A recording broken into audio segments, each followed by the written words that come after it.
স্বাধীনচেতা মেয়েদের সাথে থাকতে চাওয়া সহজ ব্যাপার নয়, কারণ সে আপনার সব বারণ চোখ কান বন্ধ করে শুনবে না। এটা করা যাবে না, ওটা পরা যাবে না, এর সাথে কথা বলা যাবে না, এখানে যাওয়া যাবে না ইত্যাদি এর নিয়মসূচির মুখে সে প্রশ্ন ছুঁড়ে বসবে। কেন? মতামতের অমিলে সে চুপ করে মেনে নেবে না যে ভুলটা তার। সে তর্ক করবে, লজিক্যালি কোনটা ঠিক কোনটা ভুল বিচার করবে। সে কারোর কাছে হাত পেতে কিছু চাইবে না। নিজের উপার্জনের টাকায় কাঁধে কাঁধ মিলিয়ে রেস্টুরেন্টের, শপিংয়ের, সিনেমার বিল মেটাতে চাইবে।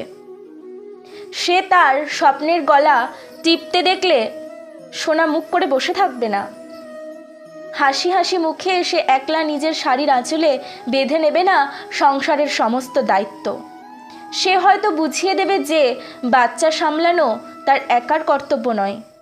তার ইচ্ছা না হলে সে মুখের ওপরে না বলবে। সে আপনাকে ভালো তো বাসবে প্রচুর, কিন্তু নিজেকে অবহেলা করে নয়। তাকে বেঁধে রাখা যাবে না।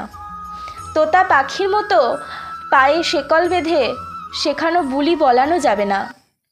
সে উড়বে, ডানা মেলে প্রাণ ভরে নিঃশ্বাস নেবে। যেমন করে খুশি বসবে, যেমন করে খুশি হাঁটবে, হো হো শব্দে হাসবে, নিজেকে প্রচুর ভালোবাসবে। সবার দ্বারা আবার এমন মেয়ে মানুষকে ভালোবাসা সম্ভব হয়ে ওঠে না।